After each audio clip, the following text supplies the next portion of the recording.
नमस्कार, स्वागत है आप सभी का न्यूज 18 दिल्ली एनसीआर देख रहे हैं आप। मैं हूं आपके साथ प्रिया शर्मा। राजधानी दिल्ली को दहलाने और देश की रीढ़ कहे जाने वाले बुनियादी ढांचे को तबाह करने की एक बहुत बड़ी और खौफनाक अंतरराष्ट्रीय साजिश को नाकाम कर दिया गया है।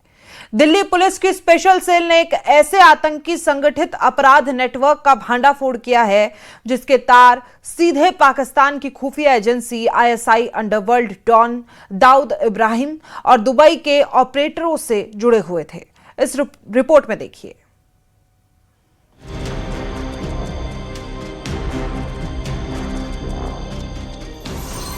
दिल्ली में बड़ी आतंकी साजिश नाकाम, आतंकी मॉड्यूल का भांडाफोड़। दिल्ली स्पेशल सेल के हत्थे चढ़े 9 आतंकी। आईएसआई और अंडरवर्ल्ड से जुड़े हैं तार। दिल्ली के वाइटल इंस्टॉलेशन थे टारगेट। देश की राजधानी दिल्ली समेत कई राज्यों को एक साथ दहलाने की स्क्रिप्ट सीमा पार पाकिस्तान में लिखी जा रही थी। साजिश इतनी खौफनाक थी कि अगर समय रहते इसका पर्दाफाश न होता तो देश की रफ्तार थम जाती। दिल्ली पुलिस की स्पेशल सेल ने खुफिया विभाग के साथ मिलकर 9 ऐसे मोहरों को गिरफ्तार किया है जो भारत में तबाही का ब्लूप्रिंट लेकर घूम रहे थे। इन 8 व्यक्तियों का अरेस्ट हो चुका है और हमें कुछ और लोगों की तलाश है, जिसमें कुछ नेपाली सिटीजन भी हो सकते हैं या नेपाली ओरिजिन के लोग हो सकते हैं। उसके अलावा हुजाफा जो कि इनका हैंडलर था मुंबई में, उसकी तलाश है। तो ये एक बहुत बड़ा मॉड्यूल था जो कि दिल्ली में और मुंबई में इनकी पूछताछ और इनकी सर्वेलेंस एक्टिविटीज से ये पता चला है कि मुंबई में इन्होंने कई ठिकानों के वीडियोस बनाए हैं, जिसके बीच में दादर रेलवे स्टेशन, कुछ ब्रिजेस और कुछ पार्क्स का सर्वे किया है और रेकी की है। दिल्ली में भी इन्होंने कुछ स्ट्रेटेजिक बिल्डिंग्स की वीडियो बनाई हैं, उनके कोऑर्डिनेट्स एक दूसरे से शेयर किए हैं। और ये जो पंजाब में 3 लड़कों को पकड़ा है, इनके पास से वो कोऑर्डिनेट्स भी मिले हैं हमारे को, जहां पर इनको अटैक करना था। तो ये एक इम्पॉर्टेंट नेक्सस सामने आया है जिसमें पाकिस्तान आईएसआई अंडरवर्ल्ड का यूज करके दिल्ली, मुंबई और बाकी जगहों पे अटैक करना चाहती है।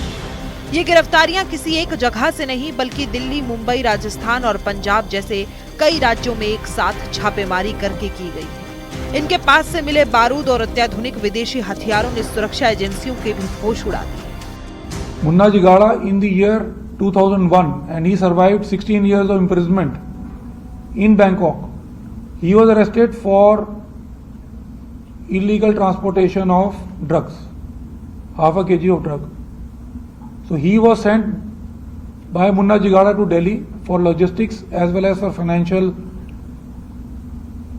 provisions, and now we have been able to secure their arrest, and with that arrest we have been able to smash an important terror module which would have attacked in important places and vital installations in Delhi. प्रारंभिक जांच में जो खुलासा हुआ है वो हैरान करने वाला है। ये पूरा नेटवर्क 3 स्तरों पर काम कर रहा था। ऑपरेशन का मास्टरमाइंड पाक की खुफिया एजेंसी आईएसआई, दाऊद इब्राहिम के इशारे पर काम कर रहे थे आरोपी। शहजाद भट्टी के हाथों में था नेटवर्क का जिम्मा। अंडरवर्ल्ड और विदेशी ऑपरेटरों ने तैयार किया था सिंडिकेट। अब सवाल ये कि आखिर इनके निशाने पर क्या था। इस नेटवर्क को आम नागरिकों के साथ साथ देश की संवेदनशील और महत्वपूर्ण स्थानों को नष्ट करने का जिम्मा सौंपा गया था, जिसमें दिल्ली के वाइटल इंस्टॉलेशन टारगेट थे, देश के बड़े पावर प्लांट, बिजली वितरण केंद्र टारगेट थे, प्रमुख शहरों के एयरपोर्ट और रेलवे स्टेशन भी, और ऊर्जा क्षेत्र से जुड़े अन्य महत्वपूर्ण प्रतिष्ठान भी।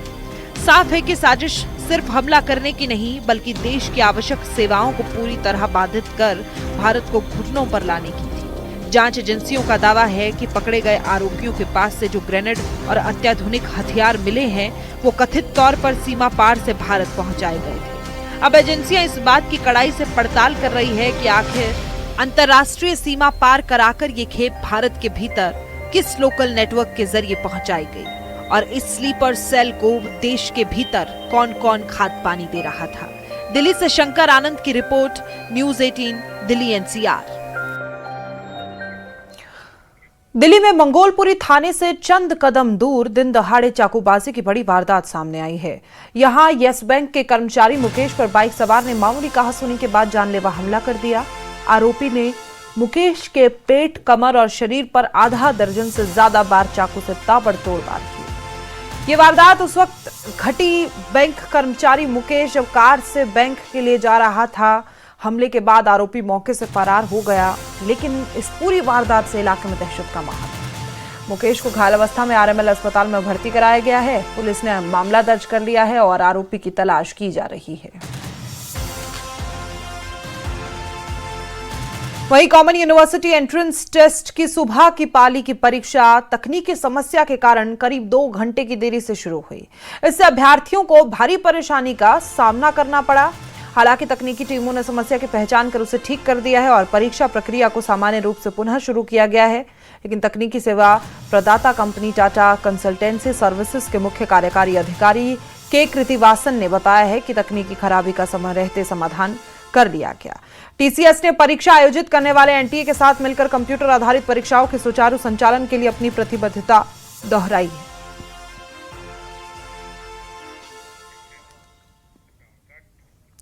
दिल्ली में नर्सिंग स्टाफ ने हड़ताल का ऐलान कर दिया है। 2 जून को पूरा नर्सिंग स्टाफ हड़ताल पर रहेगा। दरअसल आउटसोर्सिंग लागू करने के विरोध में यह प्रदर्शन किया गया है। आउटसोर्सिंग का मतलब कि जब कंपनी किसी थर्ड पार्टी से काम करवाती है, और इसी को लेकर दिल्ली के बड़े अस्पतालों में नर्सिंग स्टाफ ने हड़ताल का ऐलान किया है। दिल्ली के सफदरजंग अस्पताल समेत 3 और अस्पतालों में नर्सिंग स्टाफ ने केंद्र सरकार के खिलाफ थर्ड पार्टी यानी कि आउटसोर्स नर्सों की भर्ती को लेकर नाराजगी जताई है और 2 जून को पूरा नर्सिंग स्टाफ हड़ताल करेगा।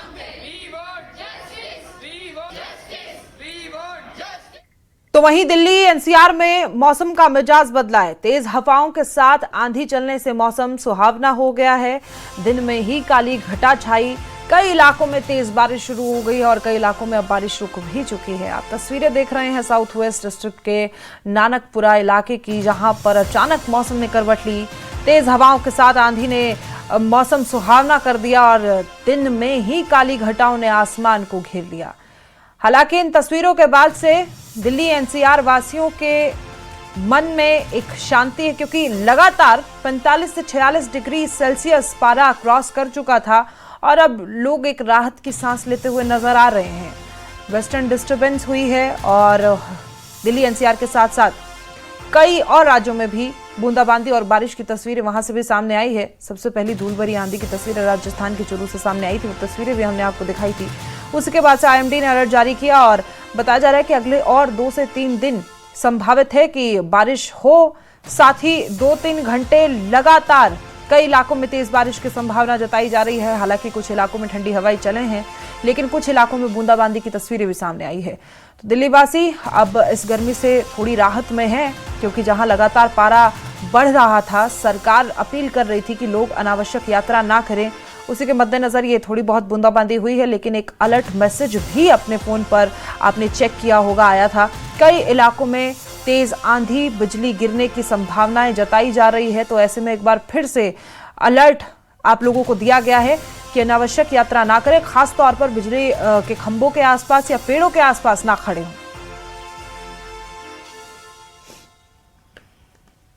दिल्ली वालों को आखिरकार गर्मी से राहत देने वाली बारिश मिल ही गई है। इस वक्त मैं मौजूद हूँ अक्षरधाम के पास और अब आप देखेंगे कि किस तरह तेज बारिश दिल्ली एनसीआर में इस वक्त हो रही है। मौसम विभाग का कहना है कि धूल भरी आंधी, तेज बारिश और दिल्ली में रेड और ऑरेंज अलर्ट बारिश का दिया गया है, यानी कि बेहद तेज बारिश अगले 2 घंटे दिल्ली एनसीआर में रहने वाली है। इस लगातार हो रही बारिश से तापमान पर असर पड़ेगा। अब पिछले कुछ दिनों में हम देख रहे हैं कि मौसम में थोड़ा बदलाव आया है।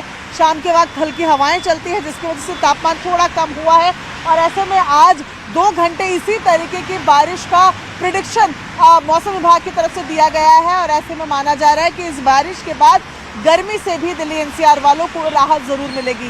कैमरा पर्सन युगल के साथ प्रियंका कांडपाल, न्यूज़ 18 इंडिया, दिल्ली। यहाँ पे झमाझम बारिश हो रही है। मैं कैमरामैन से कहूंगा कि आपको तस्वीरें दिखाएं। झमाझम बारिश शुरू हो चुकी है। तापमान में भारी गिरावट दर्ज हुई है।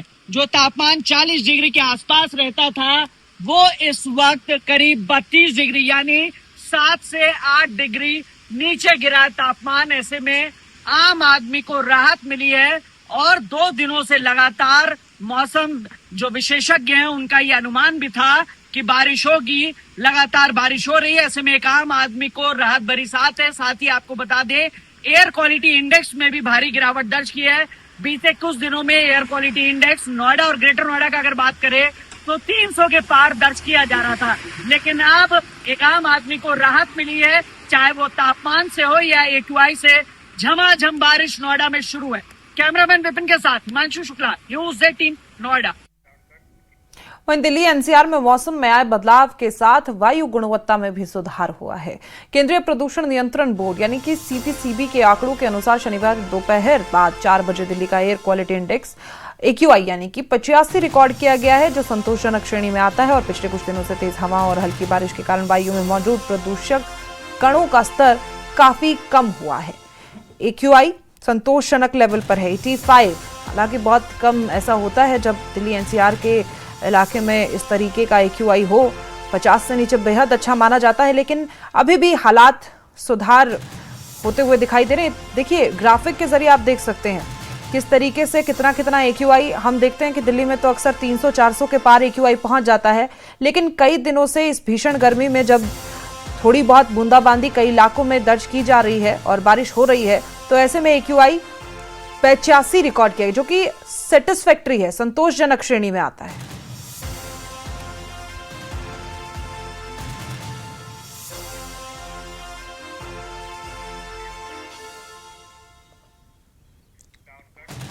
वहीं दिल्ली NCR समेत कई जिलों में मौसम विभाग ने एक्सट्रीमली सीवियर अलर्ट जारी किया, जिसके बारे में अभी आपको बताया गया था। मौसम विभाग ने अगले 3 घंटों के लिए कई जिलों में बेहद खराब मौसम को लेकर ये एक्सट्रीमली सीवियर अलर्ट जारी किया है।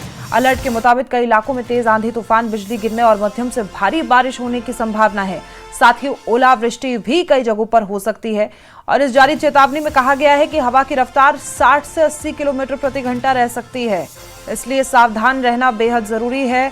और ये भी संभावित है कि कुछ जगहों पर यह हवा बढ़कर 90 किलोमीटर प्रति घंटा तक भी पहुंच सकती है। मौसम विभाग ने लोगों से खराब मौसम के दौरान घरों में रहने और पेड़ों और बिजली के खंभों से दूर रहने की अपील की है। साथ ही खुले मैदानों में जाने और अनावश्यक यात्रा से बचने की भी सलाह दी गई है। प्रशासन ने भी स्थानीय एजेंसियों को अलर्ट मोड पर रहने के निर्देश दिए हैं, ताकि किसी भी आपात स्थिति से तुरंत निपटा जा सके।